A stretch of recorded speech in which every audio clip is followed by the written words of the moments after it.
The night of my grandson's rehearsal dinner, I wore the blue dress I bought on sale at Dillard's 3 years ago. The one with the small pearl buttons down the front. I remember standing in the hallway mirror before I left, thinking I looked nice. Thinking my son would be proud to have me there. I drove 40 minutes to the Hartwell Event Center, found parking, checked my lipstick in the rearview mirror, and walked through those glass doors with a gift bag in my hand, a silver frame with a photo of my son and me from the year he graduated college. I thought his fiancée might put it in their new home someday. I thought she might appreciate knowing where he came from. The woman at the check-in table smiled at me before I even gave my name. "Good evening." "Name?" "Judith Calloway," I said. "I'm the groom's mother." She ran her finger down the list, then back up, then down again. "I'm sorry," she said, and her voice had dropped to something careful. "I don't see you here." I almost laughed. I thought it was a clerical mistake. Those things happen. "Could you check again?" I asked. "Maybe under Judy?" "Sometimes people write Judy." She checked. I watched her check, and that's when my daughter-in-law appeared. She was wearing a champagne-colored dress and her hair was pinned up and she looked beautiful. I'll give her that. She looked at me and she smiled. Not the warm kind, the other kind, and she said, loud enough for the couple standing behind me to hear, "Oh, Judith, your name isn't on the list." Just like that, flat, almost cheerful. I stood there with that silver frame in my hand and I said, "Excuse me?" "We kept the rehearsal dinner very small," she said. "Just immediate family and the wedding party." She tilted her head. "I thought someone told you." I turned and looked around the lobby, hoping to see my son's face, hoping he would be walking toward me, laughing, saying there'd been some misunderstanding, but there were only strangers adjusting their name tags and a bartender arranging glasses on a tray. "Where is my son?" I asked. "He's inside," she said. "He's busy." I had driven 40 minutes. I was wearing the blue dress. I had a gift in my hand that I'd had framed myself at the little shop on Maple, the one the Vietnamese family runs, and I'd asked the woman behind the counter to use an ivory mat because it looked more elegant. I said very quietly, "I see." I turned around and I walked back out through those glass doors. I sat in my car for a long time. I didn't cry right away. I just sat there with the gift bag in my lap and the engine off, and I listened to the sound of nothing. The parking lot was lit by those tall orange lamps that make everything look a little like the end of something. My son Wesley had been married before. His first wife, Sandra. Well, that's another story, and not a kind one.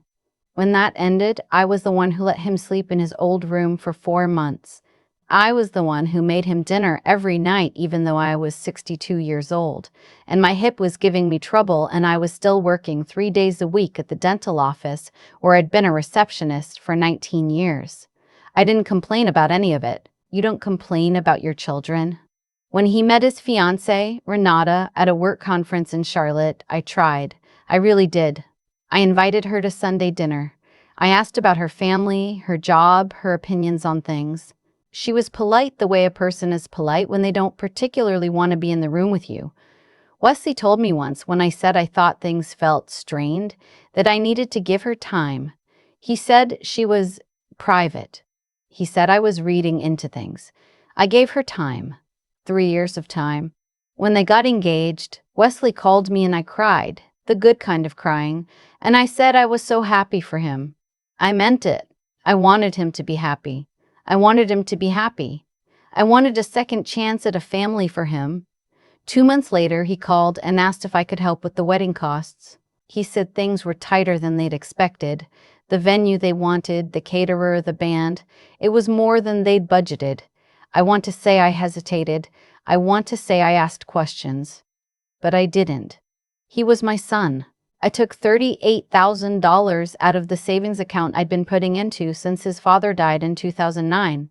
12 years of careful living. No vacations. 1 car. The heating turned down in winter. I didn't ask to be involved in the planning. I didn't push my way into decisions about centerpieces or menus. I wrote the checks, and I stayed out of it. And I told myself that was the loving thing to do. I never thought they would leave me off the list. I started the car and I drove home on the interstate and I turned on the radio because the silence felt too big. An old country song came on, the kind my husband used to hum while he did the dishes. I turned it off again. When I got home, I put the gift bag on the kitchen counter and I sat down at the table where I had helped Wesley with his homework for 12 years. And I thought about the woman at the check-in table's face when she couldn't find my name. I thought about Renata's smile, the tilt of her head. I thought about my son, inside, busy. I made myself a cup of tea. I went to bed. I did not sleep. In the morning, I called my attorney. Her name is Beverly, and she has handled my affairs since my husband passed. I told her what had happened. I told her what I wanted to do. She was quiet for a moment, and then she said, "Judith, are you certain?" I told her I was. Then I called the Hartwell Event Center directly. I explained that I was the guarantor on the remaining balance for the wedding reception scheduled for the following evening, the one the contract listed under my name because Wesley had asked me to put it there so the payments would come from my account easily. The coordinator I spoke to was a man named, well, it doesn't matter what his name was. He was professional. He listened. I told him I needed to put a hold on the final payment. He said he understood and that he would note the account. I called the florist next, then the photographer. I had the contracts in a folder in my filing cabinet, the way I keep everything. Wesley had forwarded them to me months ago when I was handling the payments. I wasn't canceling the wedding. I want to be clear about that, because I've had to be clear about it since. I was pausing. I was making it known that I existed. By noon, my phone was ringing. I let it ring. At 2:15, I got a text from a number I didn't recognize. It took me a moment to realize it was Renata's mother. "Please call Wesley. He is very upset. There is a misunderstanding and it needs to be fixed." I thought about the word misunderstanding. I thought about how cheerfully Renata had said my name wasn't on the list. I put the phone face down on the counter and went outside to water my tomatoes. At 4:30, my son came to my door. I heard the car in the driveway, and I watched from the kitchen window for a moment before I opened the door. He looked tired. He was still in the clothes from the night before. Or maybe he put on the same ones again. I couldn't tell. He stood on the porch with his hands in his pockets. I opened the door and I said, "Come in, Wesley." He came in. He sat at the kitchen table. He looked at his hands. "Mom," he said, "what are you doing?" "I'm watering my tomatoes," I said. Are you doing? "I'm watering my tomatoes," I said. "Do you want coffee?" "No, He stopped. He pressed his fingers against his forehead. "The vendors are threatening to cancel. The venue says there's a hold on the payment. Renata is what?" I asked. He looked up at me. I sat down across from him. I folded my hands on the table, and I looked at my son, my boy, the one who used to fall asleep in the back seat of our old Buick on long drives, and I would carry him inside even after he got too heavy for it, because I couldn't bring myself to wake him. And I waited. "She didn't mean it the way it came out," he said. "Wesley," I said. "She looked me in the face and she told me my name wasn't on the list, in front of strangers, in front of the woman working the check-in table. She smiled when she said it." He didn't answer. "Were you inside?" I asked. "When she did that?" He nodded very slightly. "Did you know my name wasn't on the list?" He was quiet for too long. "You knew," I said. He said, "She said you two had an understanding, that you'd just be at the wedding and not the rehearsal dinner. She said she talked to you about it." I stared at him. "She never talked to me about anything." "I know," he said. And then quietly, "I know." The room was very still. Outside, the neighbor's wind chime made a soft sound. "I gave you $38,000, Wesley," I said. Not harshly, just as a fact. "I gave it to you because you asked me and because I love you. I didn't give it to be thanked. I didn't give it to be included in the seating chart. I gave it because I wanted you to be happy." I paused. "But I didn't give it to be told that I don't exist." He looked like he was going to cry. He's always looked very young when he's about to cry. He has his father's eyes. "Mom," he said, "please don't do this." I'm not doing anything to you, I said. I'm just not doing anything to you, I said. I'm just not doing anything for you. Not right now. He stayed another 20 minutes. He tried a few more approaches. The wedding was tomorrow. People were counting on them. Renata was devastated. What would his friends think? I listened to all of it. I handed him a glass of water because his voice was getting dry. When he left, I walked him to the door and I said, I love you. I hope you know that. He didn't answer, and that was the answer. I went back inside and I stood in the kitchen for a while. The gift bag was still on the counter. I took the frame out and looked at the photo. Wesley at his college graduation in a black robe, squinting into the sun, and me beside him with my hand on his arm. He looked so young. I looked so happy. I put it in the cabinet under the stairs. The wedding happened. I know because a woman from my church, Harriet, I should say I know, because a woman I've known for 30 years told me she'd seen photos on Wesley's social media and that it looked like a beautiful ceremony. I don't have social media. I didn't ask for more details. I made myself a real dinner that night. Chicken with roasted potatoes and green beans from the garden, and I ate it at the dining room table instead of the kitchen with the good china, the set that had been my mother-in-law's. I felt strange. Not good exactly, not triumphant, the way I'd maybe imagined I might. More like the quiet after a long illness, empty in a way that was also, underneath it, a little like relief. The month after the wedding was hard. Wesley didn't call. I told myself not to call first, and then I called anyway, twice, and he didn't answer. I left messages. He texted back brief replies, the kind you send to people you're trying to manage. I'm busy this week. Talk soon. That kind of thing. Renata never called. I did not expect her to. I've been seeing a therapist since my hip surgery 2 years ago. Her name is Dr. Anita Foss. And I initially went because I wasn't sleeping, and I've stayed because she says things that surprise me. In one of our sessions that fall, she asked me what I thought I'd been paying for when I handed over that money. Not literally. She meant emotionally. I thought about it a long time before I answered, and I said, I think I was paying to be seen. She nodded. She didn't say anything. And when I wasn't, I said, I needed them to feel what that cost. I needed them to know there was a cost. She asked me if that had worked. I told her I didn't know yet. Here's what I did know. After 64 years of living, after raising a son alone for the last 15 of those years, after my husband died, after working reception at a dental office longer than my son had been alive, after driving 40 minutes in a blue dress with a silver frame in my hands, after all of that, I was not going to shrink myself down into a woman who disappeared quietly into the back row of someone else's story.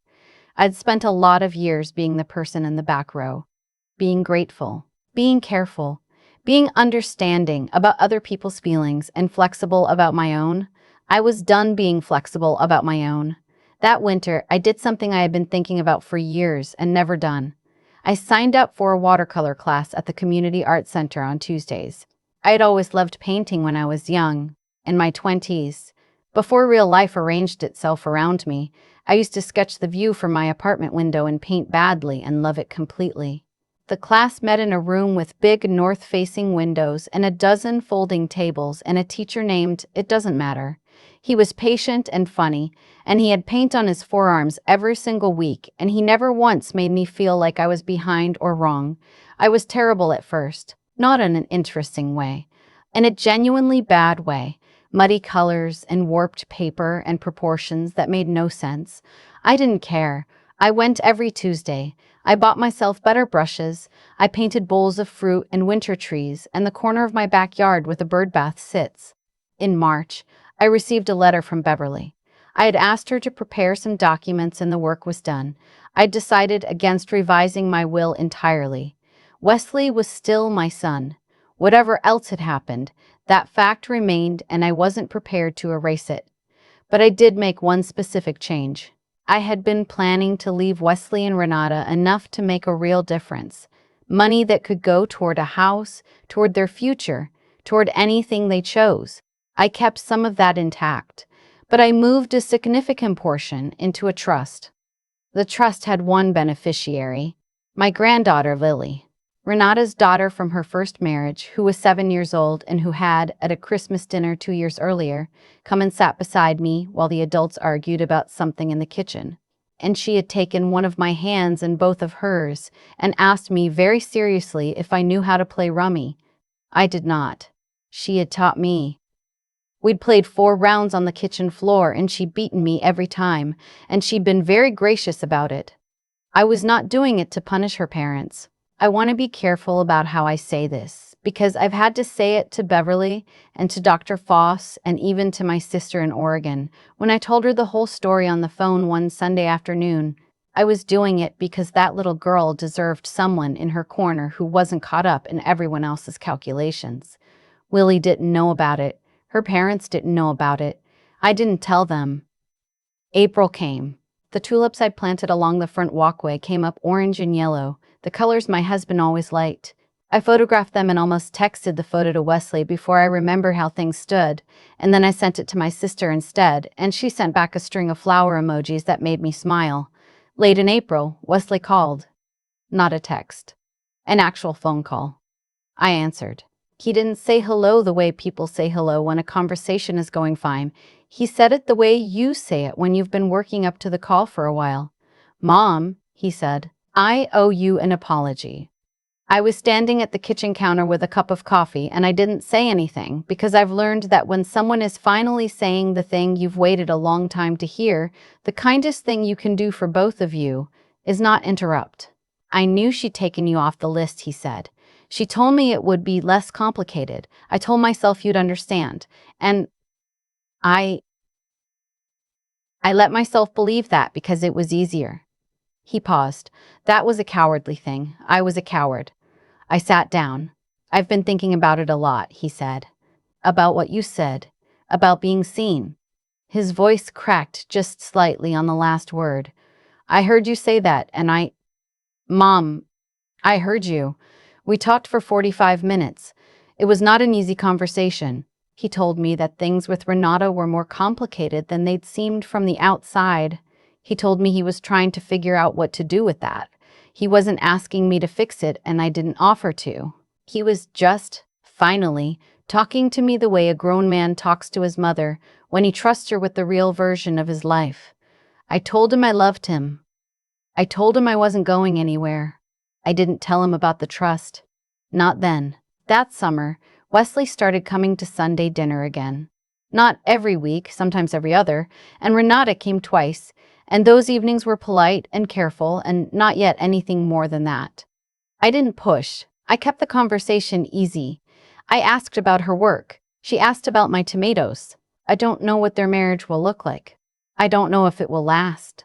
I don't know if she and I will ever sit in the same room without both of us measuring the distance between us.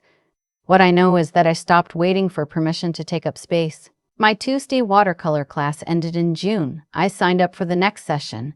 A woman who sits across from me, retired school librarian. We have started going to the diner on Franklin Street afterward for coffee and pie. And she is hilarious and sharp, and we have discovered we both grew up watching the same obscure public television show in the 1970s, and we laughed about it so hard last week that the table shook. I painted the bird bath again last Tuesday. It's better this time. Not perfect, not even close, but the light on the water looks like light on water now, which it didn't before. I put it on the refrigerator, not because anyone else will see it, just because I wanted it there, in the center of my own home, where I could walk past it every morning and know that I made it. That's enough. I've learned that that's enough. I've thought a lot about what I would say to someone standing where I was standing that night, in a parking lot, engine off, a gift bag in their lap that nobody wanted. I think I'd tell them this: the way people treat you is information. It's not a mystery, and it's not an accident. When Renata smiled at me at that check-in table, she was showing me exactly who she was and exactly what she thought of me. I had enough information years before that night to know the truth, but I kept choosing the more comfortable story, that things were just strained, that she needed more time, that I was reading into things. That's what we do when the truth is too costly to look at straight. The cost of not looking, I've learned, is always higher. What I did the morning after. calling Beverly, calling the venue, sitting down with those contracts in my filing cabinet. None of it came from anger, though people have assumed it did. It came from something quieter, a decision. The decision that I was not going to pay for my own erasure, that I would not fund a future in which I simply did not exist. There's a kind of intelligence that only gets built through hard experience, and it's this. You cannot make someone value you by giving them more money, more patience, more silence, more understanding. I gave Wesley and Renata $38,000, and I gave myself permission to disappear, and those two things were connected in a way I hadn't wanted to see. Generosity that requires you to shrink is not generosity. It's a transaction dressed up as love. Wesley's apology, when it finally came, was real. I could hear it in the way his voice cracked on the word seen. He had heard me. Not because I had argued or pleaded or made him feel guilty. I'd tried all of those things across many years, and they had not worked. He heard me because I had stopped performing the role of someone who didn't matter, and the silence of that was loud enough to reach him. I don't know if Renata and I will ever be close. I stopped needing that to be true. What I needed was to stop making myself smaller to keep a seat at a table that wasn't actually mine to sit at. The trust I set up for Lily, that was the clearest thing I've ever done. That little girl sat on my kitchen floor and taught me rummy with the patience of someone twice her age. She didn't know about family politics or who was on what list. She just wanted to play cards. There are people in this world who meet you plainly, and they deserve to have someone in their corner who does the same. I painted the bird bath again last Tuesday. It's not perfect. The shadows are still a little wrong, but the light on the water looks like actual light, and I made it myself. And it's on my refrigerator, and some mornings that is the first thing I see when I walk into my kitchen, and I think, yes, this is what it feels like to live in your own life instead of the edges of someone else's. You don't get that back. The time you spend waiting to be included. But you can decide at any point that today is the day you stop waiting. I decided at 64. I wish I'd decided sooner. I don't waste much time wishing that anymore.